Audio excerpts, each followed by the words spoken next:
আজকে বিশাল বড় একটা ভুল করে ফেলেছি। গালাগালি তো খাবোই, তাই জিনিসটা সবার প্রথমে হাইলাইট করে দিলাম। হ্যালো এভরিওয়ান, আমি পিয়ালি। আজকে রান্না করব এই নরম কচি লাউটা। এটা শুধু আমরা খাবো না, সাথে সোনামাও খাবে। সোনামার জন্য এই লাউ বাবাকে প্রায় 2-3 হাট খুঁজতে বলেছি, বাবা নাকি বলে পায় না। সেদিন মা যে মামা বাড়ি গিয়েছিল, মামা ঘর থেকে এই লাউটা তুলে নিয়ে এসেছে। এটা একদমই নরম, তোমরা দেখেই হয়তো বুঝতে পারছো। এটা আরো বড় হতো, কিন্তু মামার ঘরে বললো যে অনেক জায়গায় খুঁজেছি, এরকম কচি লাউ পাইনি, আর পিয়ালি খুঁজছে তার মেয়েকে লাউ খাওয়াবে বলে। তোমরা তো জানো এই গরমে লাউ, ঝিঙ্গা এরকমের রসালো জাতীয় সবজি খেলে শরীরটা ভেতর থেকে একদম ঠান্ডা থাকে। তবে এটাকে কিন্তু একদম ওই জাকজমক আদা রসুন পেঁয়াজ দিয়ে রান্না করলে হবে না। একদম সিম্পল কালো জিরে সাদা জিরে ফোড়ন দিয়ে অথবা ডাল দিয়ে যদি এই লাউ খাওয়া যায়, শরীরটা কিন্তু ভেতর থেকে অনেক ঠান্ডাও যেমন থাকে, তেমন ভালোও লাগে কিন্তু খেতে। এবার আসি আসল কথায়, আমি যে বড় ভুলটা করে ফেলেছি তোমরা তো সেটা বুঝতেই পারছো। আমি জানি তোমরা অনেকে বলবে এত বড় একটা ধেড়ে মেয়ে বা বউ, এইটা তুমি জানো না, লাউকে তুমি এভাবে বলি দিয়ে দিলে। দেখো আমি এটা জানি, কিন্তু ওই সময় কেন জানি না মাথায় একদম খেয়াল নেই, আর তারপরেও সেটা আমার কিছু মনে হয়নি। কিন্তু দেখো এখন আমি সবজিটাকে খুব সুন্দরভাবে ছাড়িয়ে নিয়েছি, কুচি কুচি করে কেটে নিচ্ছি। এখানে আমার মামাও এসছে, মামার সাথে কথাও বলছি, আর একদম অল্প একটু করে কেটেছি, কারণ আজকে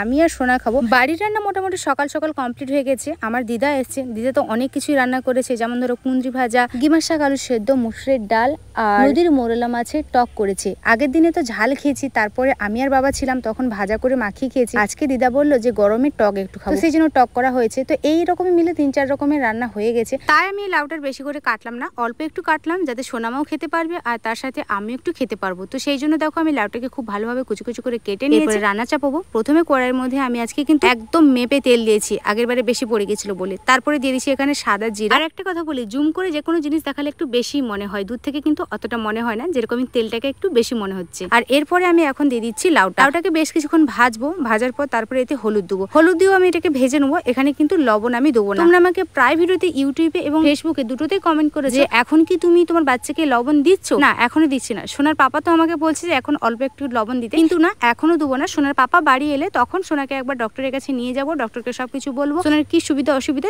তারপর যদি ডক্টর বলেন যে এবার নুন অল্প অল্প দিতে, তখন দেবো। আমি জানি এখন লবণ দেওয়া যাবে না, তো ডক্টরকে না জিজ্ঞাসা করলে ওটা দেবো না। তারপরে দেখো আমি ওদিকে তেজপাতাটা ধুয়ে তারপরে কিন্তু বেশ পরিমাণে অনেকটা জল দিয়ে দিয়েছি। জল দিয়ে এখন আমি তরকারিটাকে ফুটিয়ে নিচ্ছি। এদিকে মামা বাড়ি থেকে দিদা কিন্তু দুটো আম নিয়ে এসেছে। এই আম দুটো আমার মামার বাড়ির নিজস্ব গাছেরই আম, আর আগে এত আম গাছ ছিল যে আম খেয়ে খেয়ে খেতে পারতাম না। এখন মামা ঘরে কিন্তু সেভাবে আর বেশি গাছ নেই, সমস্ত গাছ ওই একটা যে ঝড় হয়েছিল না আমফান, ওই ঝড়ে প্রায় আম গাছ কিন্তু সব পড়ে গিয়েছিল, তাই সেভাবে আর গাছ নেই। তার জন্য মামা ঘর থেকে এখন আর ওই আম আসে না, এখন বরঞ্চ আমার বাড়ি থেকে মামা ঘরে আম পাঠায়। তারপরে এই বছর তো আবার আমাদের ঘরে অতটা আম হয়নি, যে গাছটা আম হতো সেটা আবার আমাদের ঘর হয়েছে বলে আম গাছটা কেটে দিয়েছি। তো যাই হোক, যতটুকু গল্প করে আমার প্রয়োজন ছিল হয়ে গেছে, কারণ এখন আমার রান্নাও কমপ্লিট হয়ে গেছে। এখন আমি এতে অল্প একটু লবণ মিশিয়ে দেবো, কারণ আমি খাবো বলে। আর তোমরা যে